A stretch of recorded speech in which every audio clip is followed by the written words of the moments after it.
What if the very force that pulls the tides also pulls your soul? All around you, there is a hidden drumbeat, a silent pulse that moves the stars across the sky, brings the seasons into bloom, and tugs at your emotions like waves drawn by an unseen moon. You feel it when joy bursts into laughter, and when sadness creeps in uninvited. It is not random. It is not chaos. It is rhythm, and it governs everything.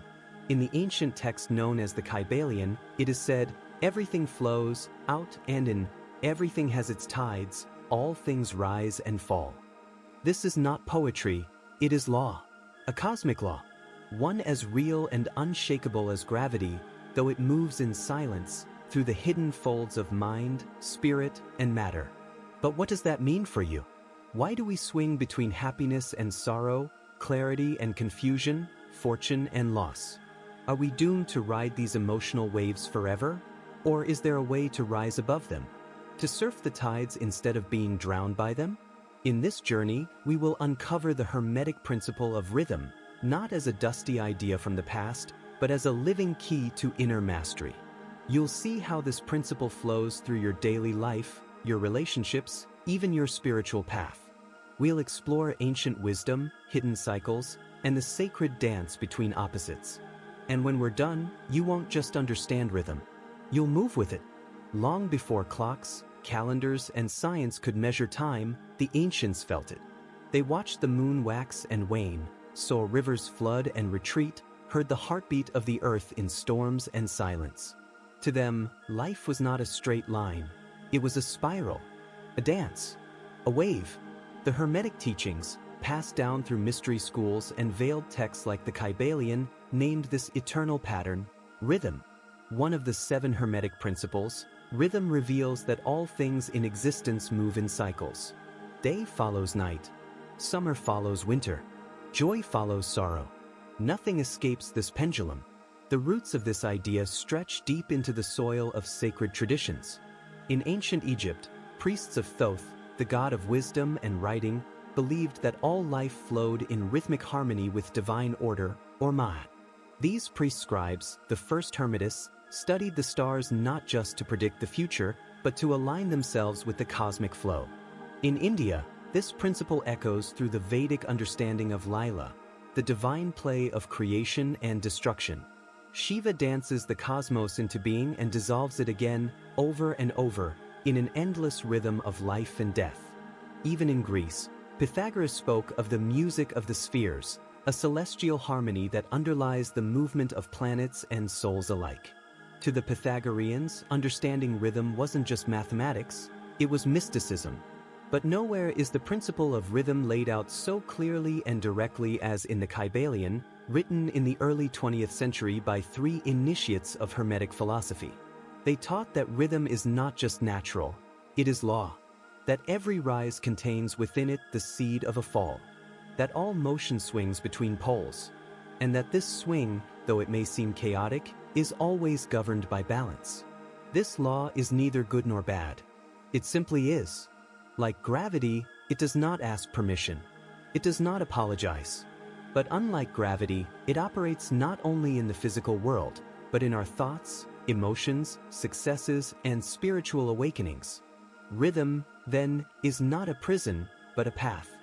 For those who are unaware, it can feel like a cruel cycle. Fortune followed by misfortune, energy followed by exhaustion. But for those who study it, who know it, rhythm becomes a sacred tool. A way to time your actions with the universe itself. A way to harmonize your life with something greater. As we continue, we will dive into the heart of this principle, not as a passive observer, but as one who learns to dance with the divine tide. Imagine a great pendulum swinging, back and forth, left to right, up and down. This is not just a device in a clock, it is a symbol of life itself. Every thought, every emotion, every event in your life swings on this invisible pendulum. The Kybalion says, "The measure of the swing to the right is the measure of the swing to the left. Rhythm compensates." This is the core truth. Every rise is balanced by a fall. Every high tide is followed by a low. It is not punishment. It is not karma. It is the law of rhythm keeping the balance of the universe intact. Let's bring this closer. Have you ever felt an unexplained sadness after a time of great joy? A sudden dip in energy after a burst of inspiration? This is rhythm in motion. After expansion comes contraction. After intensity comes rest. It is nature's way of keeping extremes from spinning out of control. And it applies to all things. In the body, we breathe in and out. The heart beats in waves. We wake and sleep. In nature, the moon grows full, then fades. Trees bud, bloom, and fall. Civilizations rise to glory, then crumble into dust. But here's the hidden part. The return swing is equal and opposite. That means the deeper your sorrow, the greater your potential for joy. The darker the night, the brighter the coming dawn. Even despair is a sign that hope is building, unseen, on the other side of the swing. This principle also explains why lasting happiness can seem so hard to hold. You grip a moment of success, but then comes the swing. Suddenly, you're down again. But the wise don't resist the rhythm, they prepare for it. They learn to balance themselves even as the swing moves. Like a surfer on the crest of a wave, they ride the motion instead of fighting it. This is not fatalism, it's mastery. To know the rhythm is to begin to move with purpose inside it. Think of a skilled dancer. They don't stand stiff against the music. They listen to it, feel it, then move in harmony with it. In your inner life, the same is true. When you feel a wave of sadness, you don't panic. You remember, this is the backswing. The pendulum will rise again. And when you're flying high, you don't become arrogant. You prepare, you anchor, you stay grounded. The goal is not to stop the swing. That's impossible. The goal is to become still within it. To create an inner center, a place of peace that does not rise and fall with every mood, every success, every setback. That is the beginning of rhythm as wisdom, not just force. When you master this principle, life no longer feels random. It becomes a dance, one that you were born to learn. Now let us descend deeper, beyond the surface tides and into the secret undertow of rhythm. Because while the swing of the pendulum is visible in the outer world, the true alchemy begins within. You see, rhythm is not merely an external pattern. It is a psycho-spiritual law. It doesn't just move the planets or shape the weather. It moves you, your emotions, your thoughts, even your spiritual awakening. Here is where many seekers get caught. They awaken to higher truth, feel ecstasy, clarity, peace, and then, without warning, they plummet. Confusion returns. Old habits reemerge. Doubt creeps in. And they think they have failed. But they haven't. They've simply been touched by the law of rhythm. Every expansion of consciousness must be followed by a contraction. Every insight is balanced by a return to the ordinary. This is not regression, it is integration. The soul breathes too. Let's use a metaphor. Imagine you are climbing a mountain. You push upward, breathless, seeking the peak. But sometimes the trail dips. You lose altitude before rising again. Those dips aren't mistakes, they are part of the path. They allow you to adjust, rest, and prepare for the next ascent. The spiritual path follows the same curve. Enlightenment is not a constant high. It is a dance between forgetting and remembering, between silence and noise, between falling asleep and waking up again. In mystical traditions, this swing was known by many names. The dark night of the soul, as described by St. John of the Cross, is not punishment. It is the rhythm of spirit pulling inward, gathering depth, before emerging again in light. In Taoist philosophy, this rhythm is yin and yang, the endless interplay of opposites. Day transforms into night. Action yields to stillness. This is not conflict, it is harmony, a pulse of the divine. But here's the secret the Hermeticists offer. You can neutralize the swing, not by force, not by denial, but by mastering a power known as mental transmutation. When you learn to shift your attention from the outer swing to your inner center, you can stay poised, even as the pendulum moves. The swing still happens, but it no longer controls you. It becomes a wave you ride, not one that drowns you. This is the origin of spiritual stability. The wise remain steady not because they are unaffected, but because they are aligned, anchored in a deeper awareness. They no longer identify with every rise and fall of feeling. Instead, they watch it with calm curiosity, like a moon watching the tides. In the Kybalion, the adepts are described as those who can escape the effects of the swing of the pendulum by rising above vibration. This doesn't mean you never feel again. It means you no longer lose yourself in the feeling. That is the rhythm of mastery.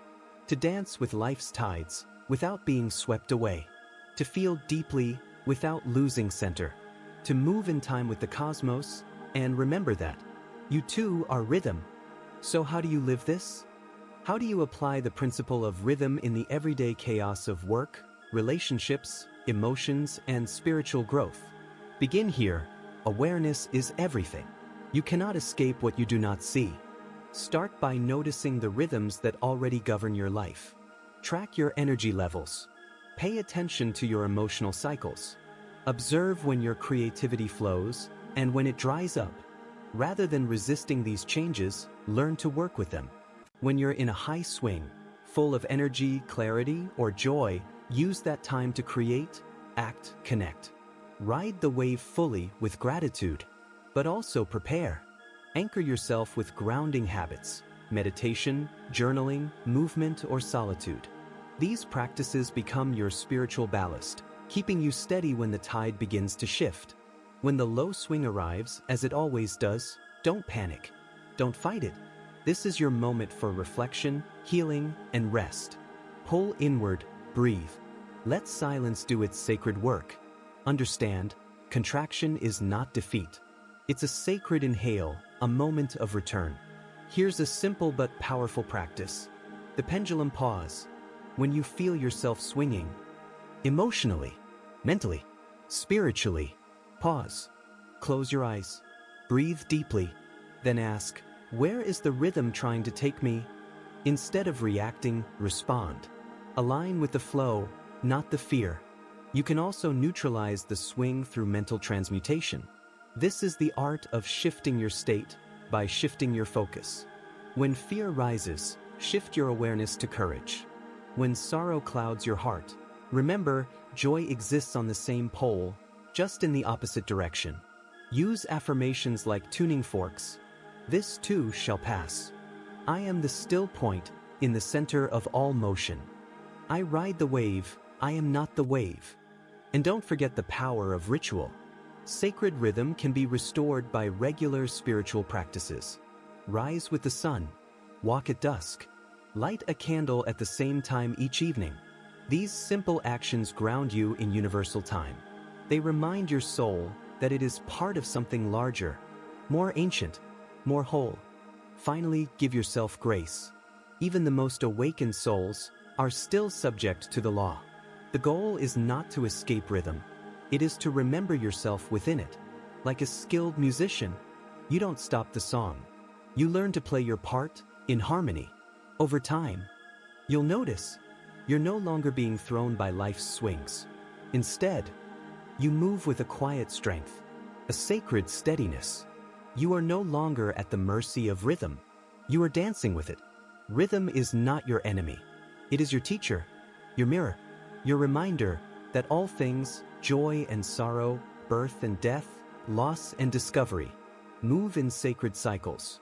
And when you begin to see the patterns, when you stop fearing the fall and chasing the rise, something ancient awakens in you. You remember, you are not the swing, you are the center.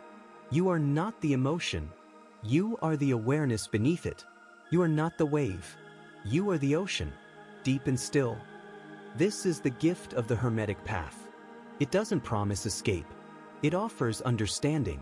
And with understanding comes power. With power comes peace.